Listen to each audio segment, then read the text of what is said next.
everybody, and good evening. Welcome to the webinar this evening. I'm really excited to have you here. My name is Sheela Roth. I am head of clinical education at Pearl. I have been here about 4 years, and joining me this evening is our Director of Partner Growth, Kimberly Kwiecien from Pearl, as well as in partnership tonight with our Carestream team, we have the Director of Clinical Software, John Barsotti. And we were speaking earlier today about how exciting having Pearl and Carestream together is going to be. So tonight, we really just kind of want you to embrace AI. Think about how this exciting time can help your patients, help your practice. Tonight, we're discussing the magic of AI-enhanced case presentations to boost your case acceptance. I'm really excited to walk you through how we can take that information that we are seeing as clinicians and turn it around into a really different perspective so that patients would be able to really understand the dentistry earlier and more often. We know that as dental professionals, that patient trust and understanding are really key to acceptance. Sometimes explaining those images, though, can be quite challenging. So thank you again for joining me. Did you want to say a little hello for us, Yeah. John? Hello, everybody. I'm John Barsotti. I'm with Carestream. I'm the Director of Clinical Software for Carestream. The goal here for everybody is to educate on some of the opportunities that exist within the market around AI for cavity and carie detection primarily, along with some other area spots. Carestream's very excited to be partnering with Pearl in some of these things going forward because we see Pearl as a really dynamic company, not just in software, but more so in knowledge. And that's why this webinar was so important to us, was to put something together to really express why AI is so interesting in the marketplace and how we feel it can impact dentistry. So very excited to have you all here. And with that, I'll let Sheela take the reins because I don't know this as well as she does. Well, thank you. And thanks again for being here tonight. Okay. So this evening, what we're really going to do is focus on what is AI? How is it used in dentistry and the world, as well as using Pearl's second opinion to enhance diagnostics, but ultimately, how we're going to talk about that chair-side patient education. So really, we hear about AI almost every day now, right? And we kind of have to think about what is it, right? And it's sometimes an interesting perspective because you hear about it in medicine, you hear about it in dentistry, you hear about it on the news. And if we really think about the definition, it's very simple. It's a computer system that can solve problems that humans teach it to solve, right? So we think about teaching, Siri. If I ask Siri right now a question, she might actually answer because she's right here. It's very easy to teach those responses, right? And when we move through AI, we think a lot about the scary side of AI, right? What's happening with AI? Where is it going? The robots are taking over the world. And really, we're focusing on a more narrow-minded type of AI. So we're not super worried about this generative AI that's going to come and take over. Now, AI is kind of snuck into our world without us even knowing it. So we think about AI today, we see a form of AI, which is computer vision, right? And that's in your self-driving cars as well as facial recognition. Again, those of you that have that active on your phones, or even when you're walking through an airport. And really, what we're going to talk about today is the computer vision side that we use here at Pearl, which is the dental radiology. Natural language processing, those of you that have used ChatGPT, digital advertising, coming soon, some sort of adjunctive help to us charting, right? Imagine walking into an operatory and being able to say, Bob has a toothache, it's been hurting for 3 days, tooth sleuth negative, whatever the case may be, you're going to be able to have that just annotated for you so you can spend more time with your patients. And then also predictive analytics. We are, again, experiencing these on a daily basis. We're putting information into our cars to figure out where are we going. Even though I know how to get to a restaurant, I'm going to put the navigation on because maybe there's a better way. So we've really already embraced AI in our world.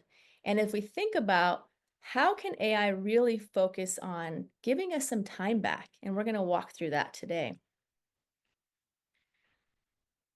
So, when we look at AI in healthcare, there's a lot of different ways that we're seeing AI. We see it in diagnostics, drug discovery, different types of treatments, and even robots. And as we move into the business side of AI, there's a lot going into really just kind of being able to analyze a lot of data, make better decisions. We've seen customer service calling people back for your practices and even personalized advertising. I would personally love to have a little Tesla robot running around and helping me, make dinner or do laundry or something. But tonight we're going to talk about AI in dentistry and how is this really changing the way we're practicing? There's a lot going on in dentistry. We talk about, um, you know, automated perio charting, enhanced scheduling, insurance verification, staffing, and workflow. So there's a lot of ways that our teams have already enhanced their day by using AI to streamline those simple tasks. So, how did Pearl really train a robot, not a robot, a computer vision system to read radiographs? We took a lot of data, we did a lot of training, and now we have an output. So, that's a very simplified way of explaining what Pearl's been doing and how AI works. But in reality, when we look back at the history of modern dentistry, we think about how far we've come. So, training those models has been happening since the 50s, but just recently we have models that are more performant, more scalable, more affordable. That's why we are able to now introduce AI into dentistry. We remember those days where we used to take regular radiographs, right? Um, Dipping them into the fixer developer, hoping nobody opens the door so that you don't have, the entire FMX exposed. Not that that's ever happened to me. It has. And then we've moved into the air drill. I mean, I can't imagine not using a regular drill, but I remember the first time I practiced as an assistant and they had the polisher on those ropes. And we've come very far to digital scanners and aligners, and now we see AI in dentistry that's really becoming a basic essential utility to our daily workflow. So we walk in, we turn on the air, the water, and all of a sudden now we're going to be thinking, did we turn on the AI?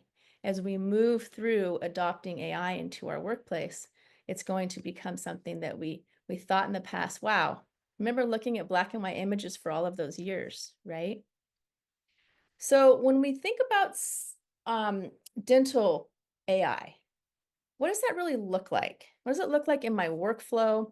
And what does this look like for my patients, right? So we're talking about basic real-time patient-facing pathology detection that's going to occur the minute you've taken your radiographs, highlighting areas of decay, calculus, bone level measurements, notable margins, and you see these patient-friendly colors, allowing teams to really be able to have a better engagement with their patients so that they can understand, like I was saying earlier, the dentistry that the clinicians are recommending. When we look back at some of our studies, we've seen that when we see the dentist looking at radiographs, humans are not perfect. When we look at Pearl alone looking at radiographs, the AI is not perfect. But our FDA's trials will actually show that when we have Pearl plus the clinician, we're able to detect 37% more disease earlier, as the computer sees shades of gray much earlier than the human eye. So how we're focusing on using this in our dental world now is regular x-ray sensors, regular imaging systems, and within seconds you can open up second opinion and you're going to see that analysis ready. So you can review the images and you can share them in your hygiene exams or in your new patient appointments, as well as on those patients that are coming in from the restorative side. We do know that we still have some clinical inconsistency in dentistry. There's a lot of studies out there. All three of these will be on our website, but the one in the middle is the one I want you to think about.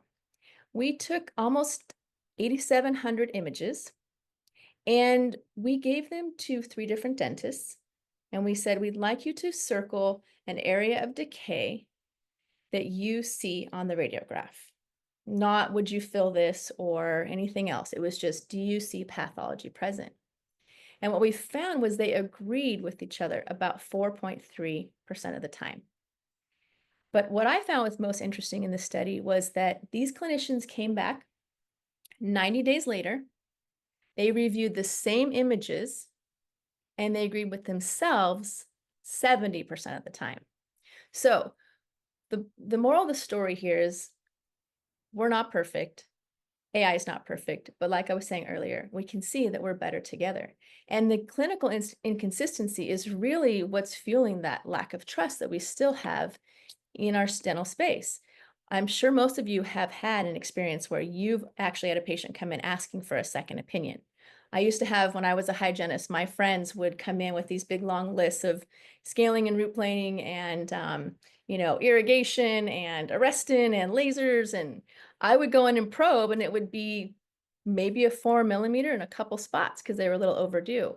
So I do think that there are extreme inconsistencies in dentistry, giving rise to that continuous unfortunate mistrust in the dental space. I think all of us would agree on this call that the quality of dental care begins with that initial accurate AI analysis on your x-rays. And I added AI because that's what we're going to be moving into. We're all reviewing radiographs on a daily basis, but now we're going to be moving into a place where let's look at that second opinion, right? The doctor is the first and final decision maker, but it's always nice to have a second opinion. When we're typing out an email and we see that little red, spell check, it reminds us that, let me take a closer look. No, I spelled that right. That's just a different word. Or my name has 2 E's. There's always a line under it saying IE. But I'm thankful a lot of times because it's the EIE situation that it's correcting for me. That is kind of how second opinion works. Doctors are still focusing on x-rays. They take a second opinion perspective very quickly, and they go back and make their diagnosis. So one of these statistics was really kind of surprising. 64% of patients say they don't understand the x-rays during a consultation with the dentist. Now, I always thought there's a lot of patients that didn't understand it, and I continuously explained areas of incipient lesions or areas that have been more progressed, as well as, I used to hold a pencil up to the screen when I was talking about scaling and root planing and telling them where the bone level was and trying to zoom into those calculus pieces. I'm sure if we took a poll, this story is probably resonating with a lot of hygienists as well. But what we have found is all of these times that we've been doing this, patients do not understand what we're telling them. And there was a study done by Ora Pharma that talked about the number one reason patients don't accept the dentistry isn't because of money or fear, which is, I think, what we always believe, but it's because they didn't understand it. And I think that we've all done a really good job, but can we do a better job? So let's walk through a radiograph review. I'd love for you guys to play along. Kimberly, maybe if you're here to call out some of these answers in the chat, we are going to think about how quickly we can review radiographs, as well as what it's like to review radiographs from home versus what it's like to review radiographs when doctors have, a patient in room 3, they just anesthetize, they have an exam in room 4, they got to pay some bills, answer the phone, send an email, and it's really quite powerful what dentists can do when they're moving through their day and all the decisions they have to make. But maybe we can make it a little bit easier on you. So let's take a quick poll here. Those of you that are still around, hopefully, inside of the chat, we'd love to know on the radiograph, how many areas of decay do you see? All right. I'm waiting in the chat. I'd like to see people playing along. And remember, all you doctors out there, you've got patients. 4, 0, 2, 3, 5, 0, 4, 1, 3, 0, 0, Amazing. 1, 4, 3. There, big range here. 1, 4, 3. That's really very telling of the statistics we just reviewed earlier. And remember, it's not what I fill this tooth. Really what we're talking about is, do you see pathology on the radiograph? I have to give a shout out to Kelly, who said 6 with subgingival calculus. We have an overachiever there. So we're showing 4 areas of potential decay. And notice as we hover over that segmented lesion, you are also seeing additional data points. You can see 28 and 29, very small. Now, remember the question was, do you see decay? Not, are you going to fill it, right? Because that's the decision the doctor's going to make. And I think it's important to think about how fast you reviewed those, but this is appearing instantly. And maybe all you do is simply shut it off, take a look, turn it back on, and you reviewed your radiographs much faster. Okay, what about this 14-year-old child? No history of decay, no concerns. Anybody see any cavities here? A lot of votes for 2. Okay, good. Excellent. Oh, one for 3. Yeah, Good. between 2 and 3. Perfect. Okay. So we can see these, but what about mom or dad or the caretaker, right? This child's 14 years old, they've never had a cavity, and now they have a cavity in the front teeth, and you get to tell them that they are going to possibly need to fill these areas. Now, 14 is very young, maybe you're not going to fill them. But when we're explaining it to a patient, or in this case, a patient's parent, this tooth part segmentation tool is really where we take the diagnostics to the operatory and really talk about that case presentation, right? What we think about here is we already are thinking about that tooth surface filling. Are we going to do it in 5 years? You might have to have it replaced if you whiten your teeth. We're going on and on and on because that's what clinicians are doing. But the patient or the patient's mom or dad is thinking, what? There's a cavity. We've been flawless in the front teeth.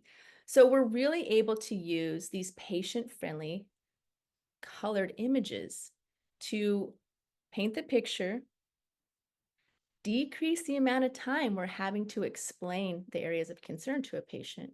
And now we freed up time to answer questions for the patient. So we talk about average case acceptance in the United States is less than 50%, right? And we know how many cavities there are.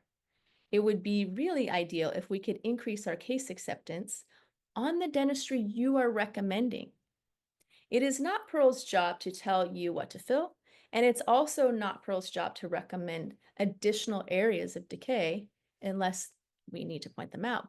But the whole point is the fact that you have another set of eyes with this extra data and the ability to turn this around and show it to a patient in these color-coded images brings your case acceptance to that next level.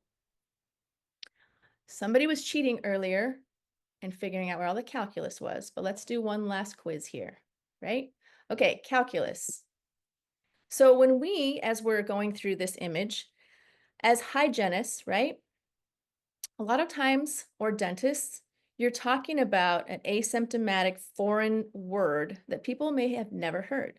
They're here for a basic cleaning. They've been going to their dentist for the last 20 years. Maybe they're a new patient, or maybe it's an existing patient that was gone for a while, or you're seeing some areas move into those larger measurements that we're not fond of seeing. When we're having to discuss, hopefully you got 6, periodontal concerns, you're now giving the hygienist the tools that they need so that the patients can understand what they're recommending, right? So it really kind of becomes, again, unfortunately, if you take an x-ray and you see calculus after you've done the scaling and root planing, like I have, that's a big bummer. But isn't that the whole point, is to raise the clinical excellence in our own daily workflow, and then to make sure that the patients understand what we're recommending.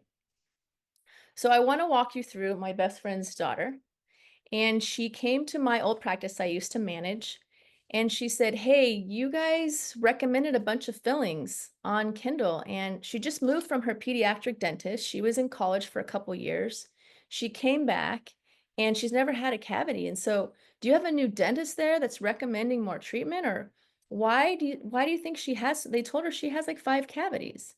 So I pulled up second opinion and I said, yeah, you have a lot. Have you ever told her to floss? No, I didn't tell her that. I'm just kidding. She is my best friend. But very alarming. Now think about how many patients that you look at x-rays and you're making that definitive decision. Am I going to fill it? Am I going to wait? What's the caries ratio in this patient, right? Is this high caries patient? I love that the ADA is really focusing on minimally invasive dentistry, but we also need to think about what are our patients hearing from us, right? And you have this nice image showing you that the light pink lesion is in the enamel and the darker pink has progressed past or into that DEJ. Again, painting that very basic picture, how are we going to make sure this patient doesn't have this happen again in the next 2 years? And this doctor decided they were only going to do one of the fillings at that time. So they did 31 distal. Now, we talked earlier about predictive analytics. Imagine a day where you could look at these images and AI could analyze the last one and this one, and it could predict when that disease progression was going to move past the enamel. Would really allow us to make better and more informed decisions today. So lots of pathologies we talk about here, caries. The two different colors have really been very informative for teams to evaluate those watch lesions each time. Also plant the seed with the patient, right? Kimberly, these are the areas we're going to watch today. They're in the light pink region. We want to make sure you're flossing those. And also the ones that are a little bit darker, we're going to have to put a filling in there to arrest that decay. Or maybe you're talking about the light pink ones with remineralizing. The easiest workflow to remember is you've taken the x-rays, you turn them off, all of the AI, turn it back on, you decide very quickly, and you move to your treatment plan. If there was some way I could find in my day to decrease time I spend on a regular task, I would do that. And that's also what Pearl is focusing on here, is making that radiograph review be so much easier for the dentist and so much more informative to make those decisions.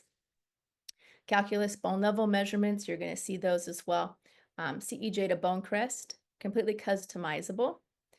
An interesting thing we found when we started having teams tell us this was, "Sheela, we've been submitting some of our images in addition to our regular documentation with our claims, right? With those attachments.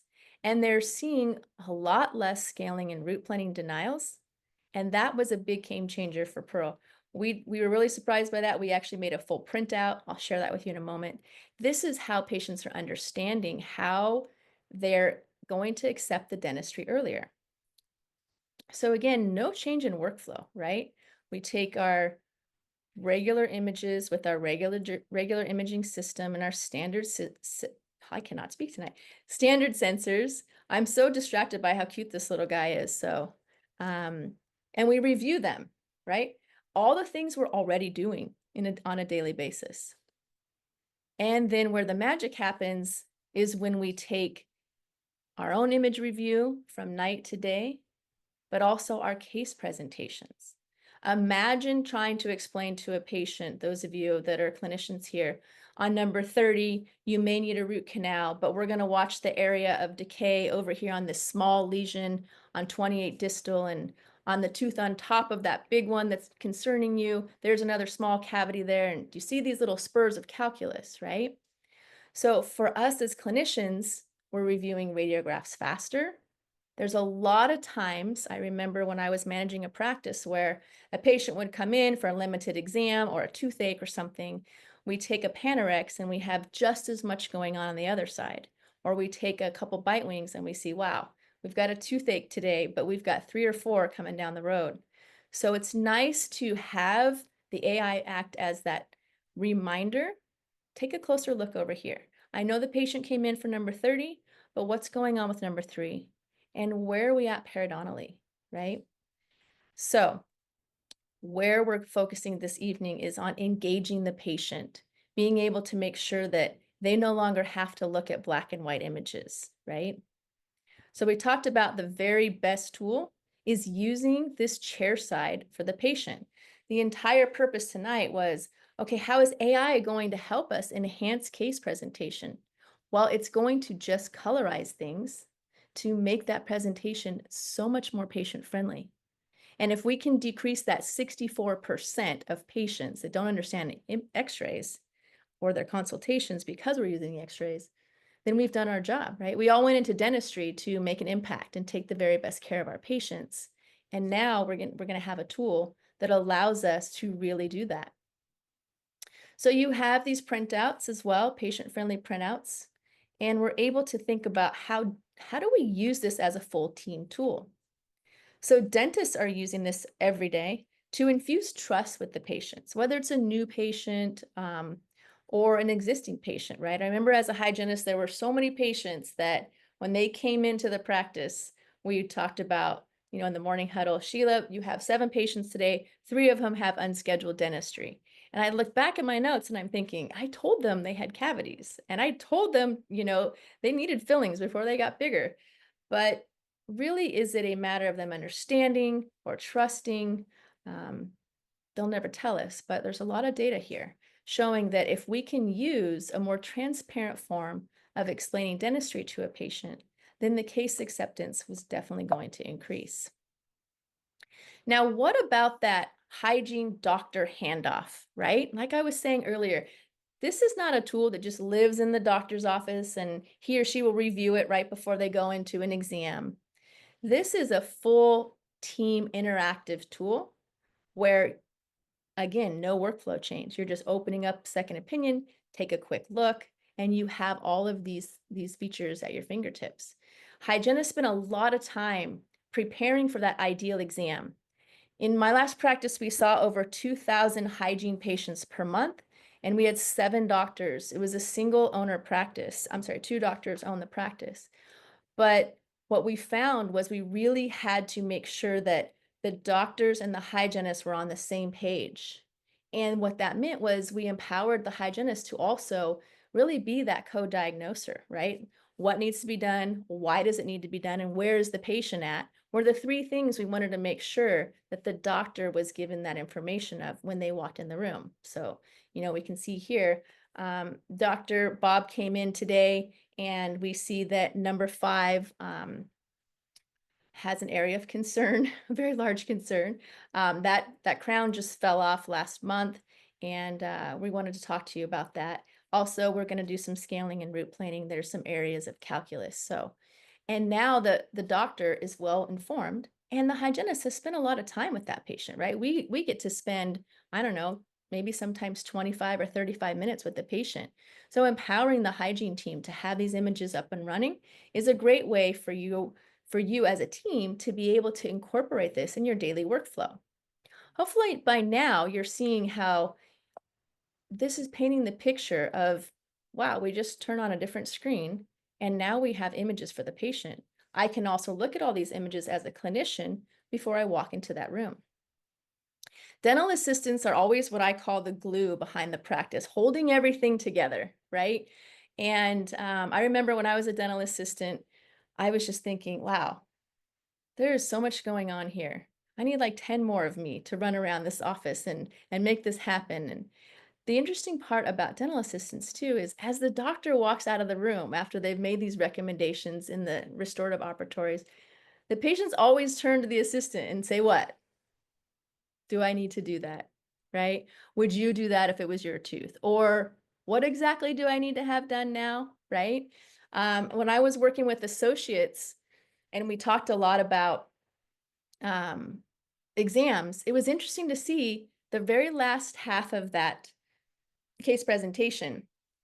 New clinicians would talk a lot about, okay, Bob, so you have, a 2 surface filling we need to do on the right side and a crown on the lower right side, and we probably need to do some crown lengthening. And they'd walk out, and at that time I was a treatment coordinator, and I said, okay, so do you see up here, we have a couple cavities, and down here, we're going to be doing a little bit of surgery to make sure we can put a crown on that tooth. Very simple, go through the whole spiel. And this is just because we needed to help the dentists, the younger ones at the time, explain things in a patient-friendly way, right? So those dental assistants and those treatment coordinators that are out there were key to really helping the patient understand what they needed when sometimes patients are fearful of asking the doctor to explain things again. So the admin teams, again, when you're presenting dentistry, a lot of times, the admin teams are just doctor runs up or the hygienist run, we need 4 quads and 3 fillings and they're coming up, right? And it's like, oh my goodness. So there's so much to do for that front office team member to be successful as well. Now we've given them an additional tool. So when we're presenting that 2-surf comp strange piece of paper that we give all of our patients on their way out when they don't schedule the dentistry, we now have a visual aid that we can use when we're presenting dentistry, right? So we really kind of adopted this way where we show that x-ray on paper one more time, we just print it out and we say, okay, poor Kimberly, I'm beating her up today. I know she doesn't have any cavities, but Kimberly, you have some cavities we talked about. You can see this big one on that lower right molar tooth. The doctor wants to start there before that decay goes into the nerve of the tooth. So we're going to start there and bring you back for some cleanings after we get through getting a new crown on that tooth. Do you have any questions? Excellent. After we looked at your insurance, it's going to be, $800. However, they're doing that is existing workflow is already occurring every single day.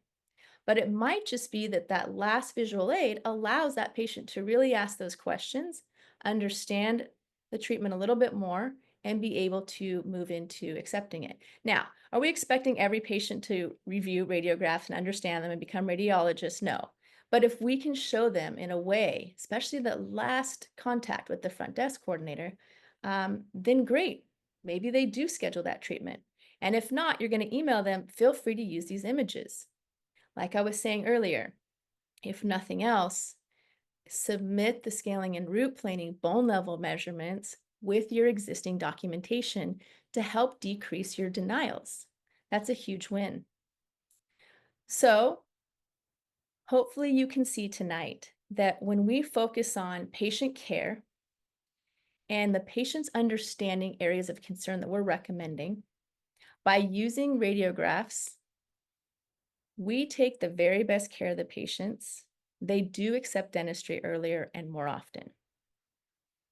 When we look at Pearl's average case acceptance being 30% in the first 30 days, it's because teams have adopted this existing workflow where they just turn on the tooth parts or have the images up and ready for the doctor. Now, I am going to open up for questions in a few minutes, but I want to kind of have you think about this for a minute. Second Opinion lives in a very easy website. Take the x-rays, open up Second Opinion. In fact, and most teams have a little desktop icon and it clicks open and the patient's name is right there. And we have the x-rays ready to go, forward facing, hopefully on the monitor when those exams are, those doctors are coming to the exam. We have a very exciting, unique partnership we just announced with Carestream. And we showed you before all of our Second Opinion images and how helpful this is for teams. And it's a very simple workflow. But what we want to share with you tonight is taking that workflow and essentially eliminating that extra step of finding that website. Inside of Carestream Imaging, you will now see Pearl's Second Opinion native integration. You will be able to see this live in real time, and you simply click the images, an AI button, all of your detections appear, and you even have tooth parts. So this is very fascinating for teams because they don't have to remember a password or where was Second Opinion desktop again. In fact, you'll probably have to turn the AI off to see your radiographs if it's defaulted on.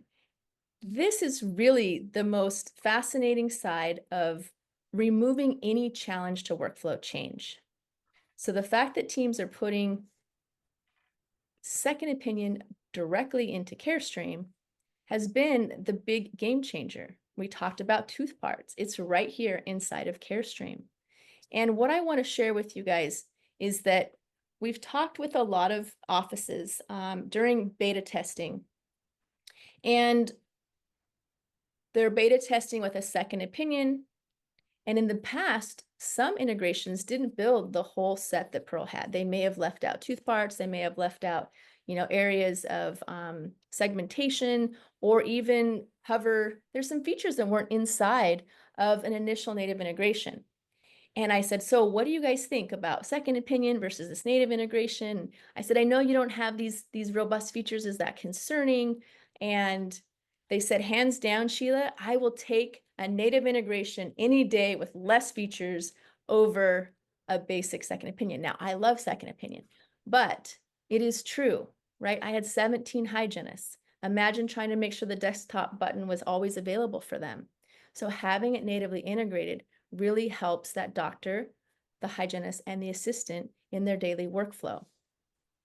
Tonight, we do have a special offer, and I want to make sure your team is aware of this as we open up for questions, but you will be able to scan this QR code and try out Second Opinion for your first month for free.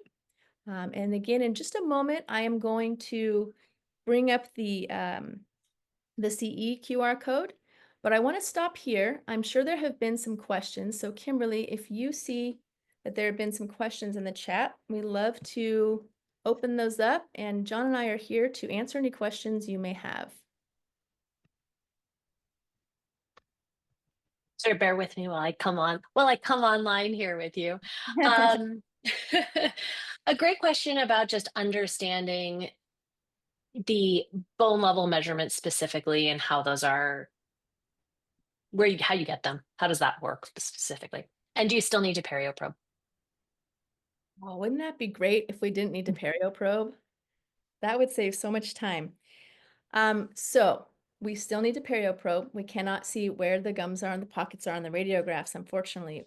But what most teams have been able to see is when we have a yellow line, which tells us that the bone level measurement from that CEJ to the bone crest is actually in an area of concern, it's going to turn yellow.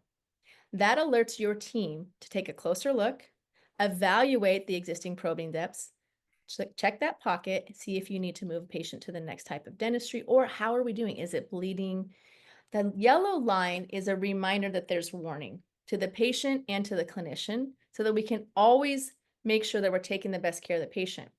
When you take the x-rays, obviously, the more accurate the radiograph, the more accurate the AI will be, right? Just like when we're trying to read them, people always ask me, does Pearl detect decay on overlap teeth, right? And I'm thinking, well, humans can't do that. But believe it or not, we're starting to see areas where the molars are overlapped and you'll see a little tiny pink dot.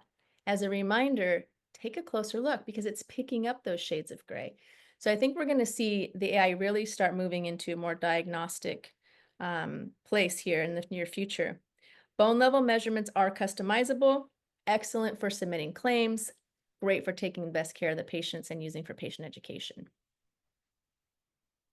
Thank you so much. And then there's been a couple questions about what it works with. And obviously we're here with Carestream Dental and focusing on that integration. Thank you, John, for joining us.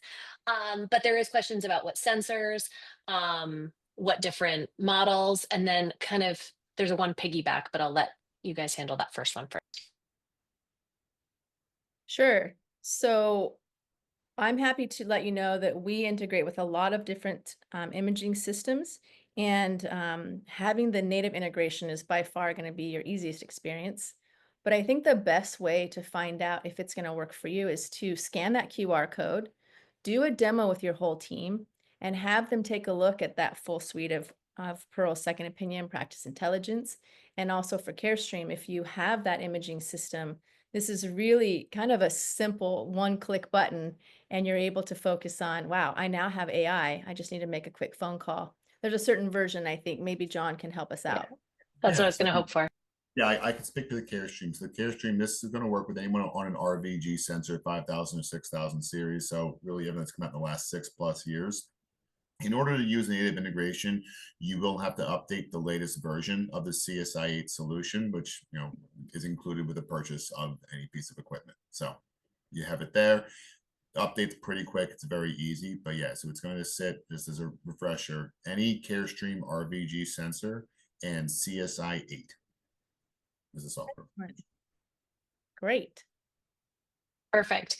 I have a feeling this is another answer that it is a big, it depends. Please contact us because there's so many variables. But there was a question about the subscription and pricing model and setup fees. And maybe that's regarding this offer for Carestream imaging that has to do with your first month free. And obviously, we don't charge a setup fee for that. But Sheila, can you just, maybe I've already answered that. It's it's going to depend.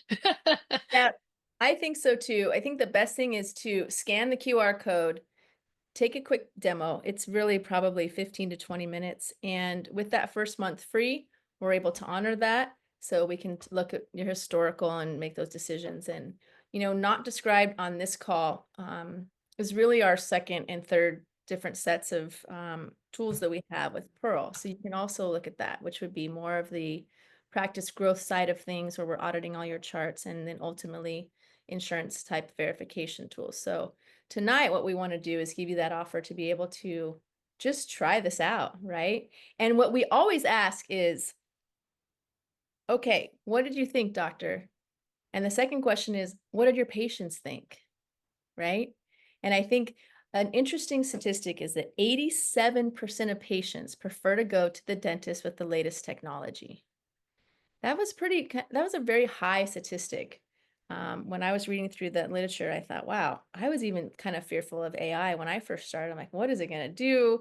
And as I've seen it really in action, there was one study that I was working on with the clinical team, and I actually had tears in my eyes, guys, because I was watching disease progression over time.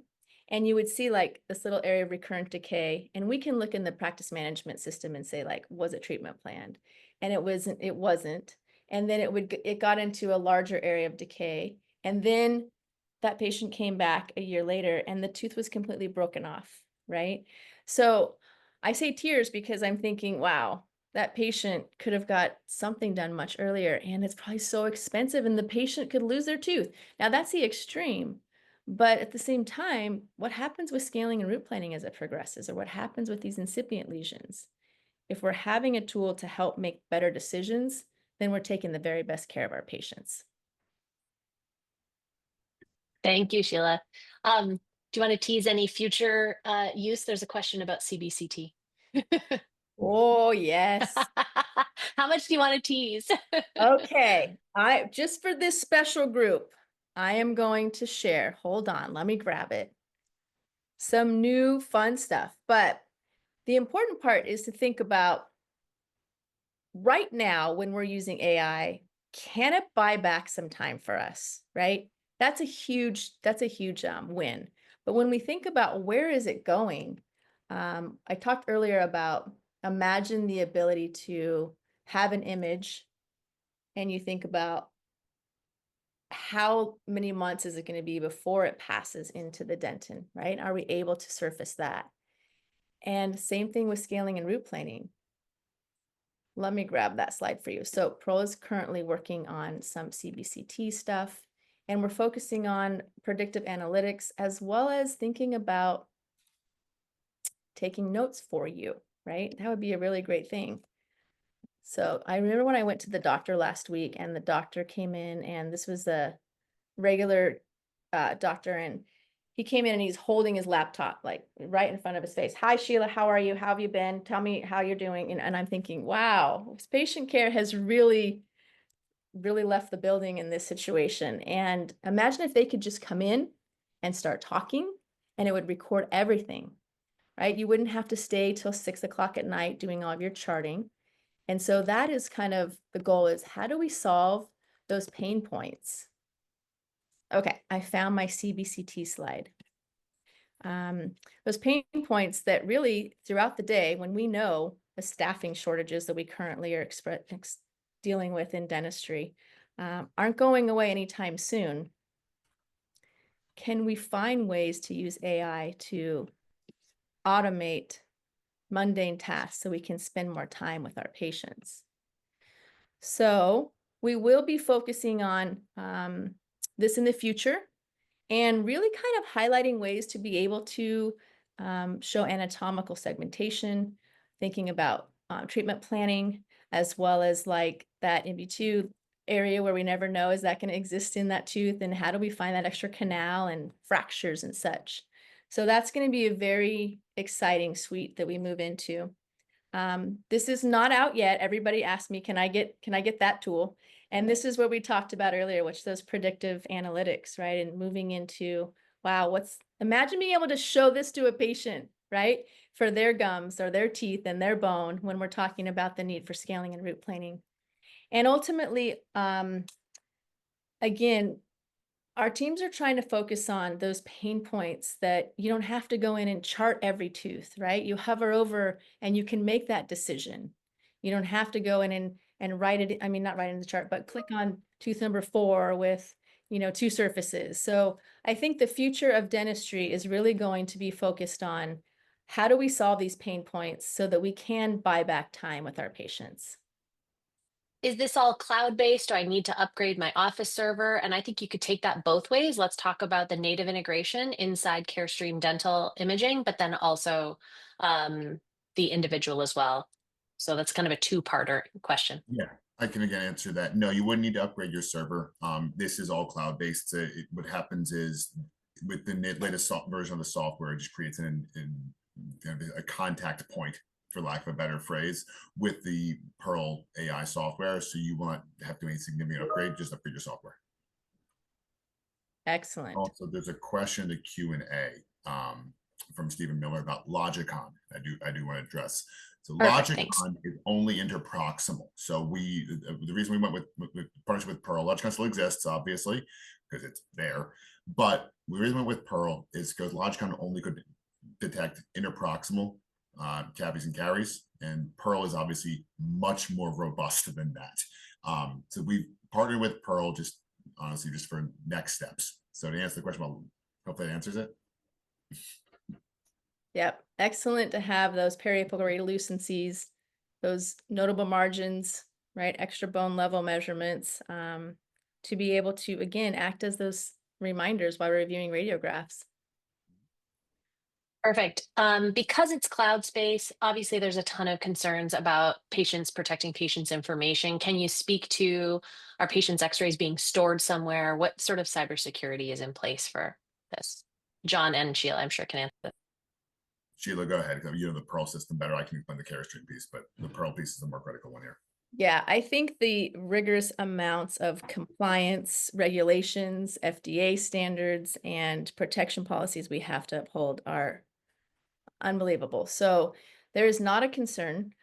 We don't have to, you guys don't have to worry about that as far as a compliance side of things. If you have additional questions, we have information on the website. We also have a full compliance team that'd be happy to reach out to any of you, but we are in over 120 different countries in the world. So we have a lot of patents, a lot of clearances. We'd be happy to answer any questions or concerns you may have. I think and I'll answer the question there is the x-rays are not stored within Pearl. So the x-rays would, if you're using for example, the native integration, everything is stored within your CSI-8 software. The images themselves are all that's being transmitted. There's no patient data attached to them in any way, shape, or form. This is standard practice on our part. They're scrubbed. So Pearl does get obviously the x-ray itself, but with no patient identification information whatsoever. Hopefully that answers your question. That's awesome. And then, yeah, are they stored or something like ASW? But you answered that perfect, John. So as I was rereading the questions, the answer came in. Thank you. That's what the answer they were looking for. Oh, one last question's coming in. Everyone, drum roll, please. Okay, there's a particular office that their imaging and software is office-based server, so it's cloud-based. I can answer this. I think when we're using the word cloud-based, I think it's creating some confusion. So when we say cloud, got it, thanks. For the native integration, there's a cloud interaction. Nothing is cloud-based. So we're taking the scans from your site are being transmitted. The data is being transmitted up to Pearl and then transmitted back. There's no storage that's being done in that process. It's still stored locally within your device. So if you have it's not going to significantly increase. Like all of a sudden your x-rays are going to quadruple in size. So there will be no significant impact to that whatsoever. And to your question about maximum storage, there is no storage. So it's whatever your PC can hold. We build them. They've usually got more than enough space to store all of this on there. So I will tell you a kind of an interesting success story. We had a larger DSO in Florida, and they had some storms and a bunch of internet issues, and some stuff went down, and they were calling us saying, wow, we're still able to see patients because we could pull up images in Pearl, right? So that was a big win for them. And they were able to review radiographs and still move through those patients that had, major emergency appointments during that time. So that's another added bonus for your teams. There's a question that just came in the chat of what does Pearl offer over the competition besides our integration with CS? You have myself and Kimberly. That's all you need. So I think it's a good question because, there's a lot of AI companies out there. And the interesting thing back in the day when I started with Pearl, it was clinicians saying, why do I need AI? Or do I need AI? Or I don't need AI. And we've moved into which AI company am I going to use time? So it's a great question. For Pearl, our focus has been aligning with the clinicians. And what we mean by that is we're built by clinicians for clinicians. Not only are we making our interface very simple and intuitive, but when you look at our more robust suite, you're going to find that you have an entire calendar that's organized based on opportunities for the doctors. These are going to be printed out in a patient-friendly format. So no longer having to audit charts. And again, like I was saying, the full suite is allowing the entire patient experience to end how we always want. A patient understands the dentistry. They accept it because they were given the quote in the office. And we're seeing with the x-rays, plus our daily printouts, alerting teams of unscheduled or AI detections, and the insurance verification. That full suite is focused around optimizing the patient experience in a very simple way. And I think that's what separates our company from our competitors, because we're not giving you codes to research, and we're also making sure that this is in a workflow, an easy workflow oriented layout so that you don't have to change anything in your day. I also like our notable margins because those, like I was telling you earlier, are really helpful for teams to be able to take a closer look at. And so I would say you have to make your decision, but we have found that our interface and our ability to solve those pain points has really been the differentiator. Awesome. Thank you, Sheela. And then John, just some clarity here.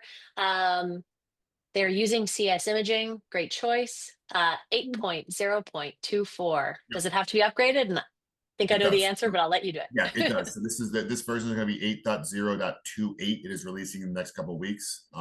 It's coming out as part of this. This big announcement is going to be next week in Chicago midwinter. So I was going to say anyone at the Chicago meeting who wants to see more about this can come by either the Carestream booth or the Pearl booth. Both obviously will have this. We'll both be showing Pearl off there.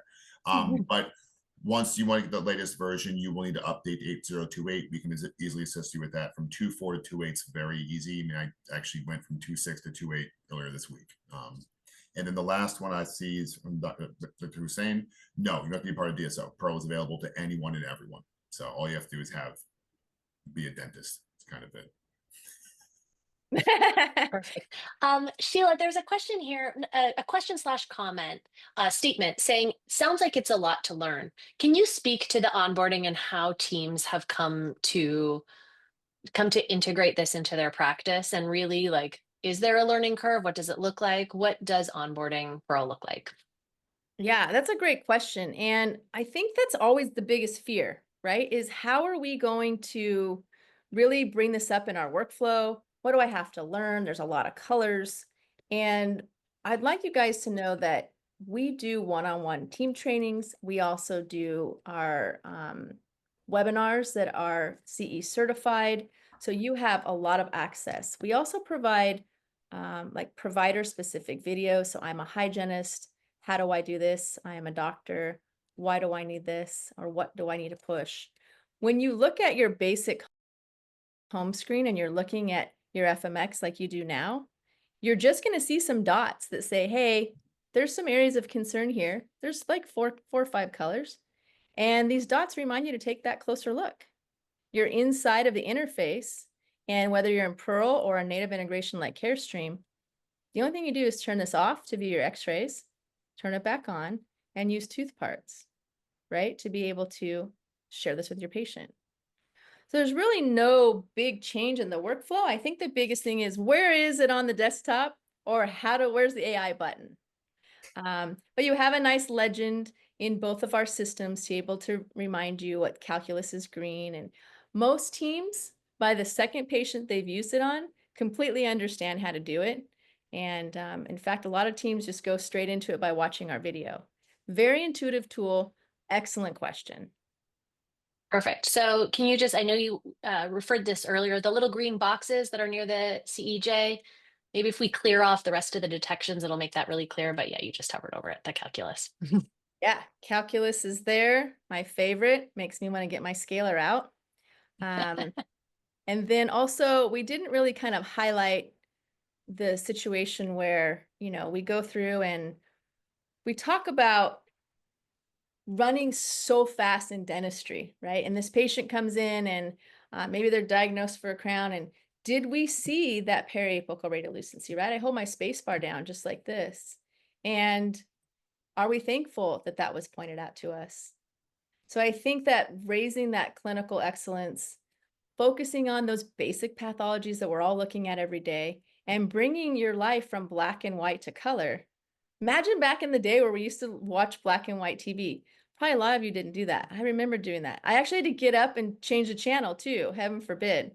So I do think that we as clinicians benefit from this, but when we talk to our patients, asymptomatic lesions like calculus or periapical radiolucencies, we're really kind of allowing them to kind of be their own co-pilot in the diagnosis, right?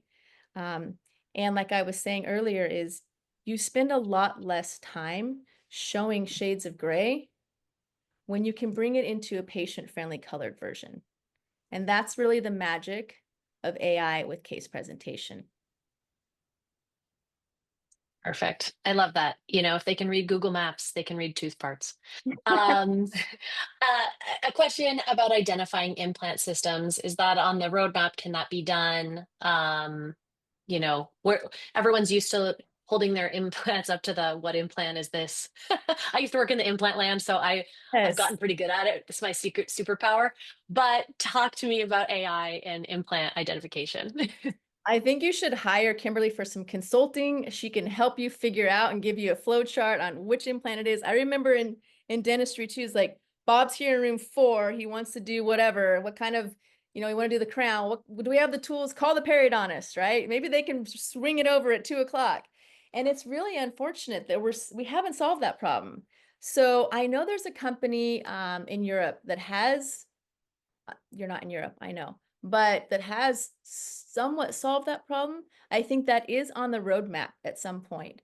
Not right now, in the near future. We're trying to bring the kind of the most widely used diagnostic tools to the market, like CBCTs and that kind of thing. But it is a wonderful ask. It is a huge pain point, and I'm sure it will become standard of care for AI companies to say, hey, this is Nobel, or this is, I don't want to mention names, but whoever else it may be.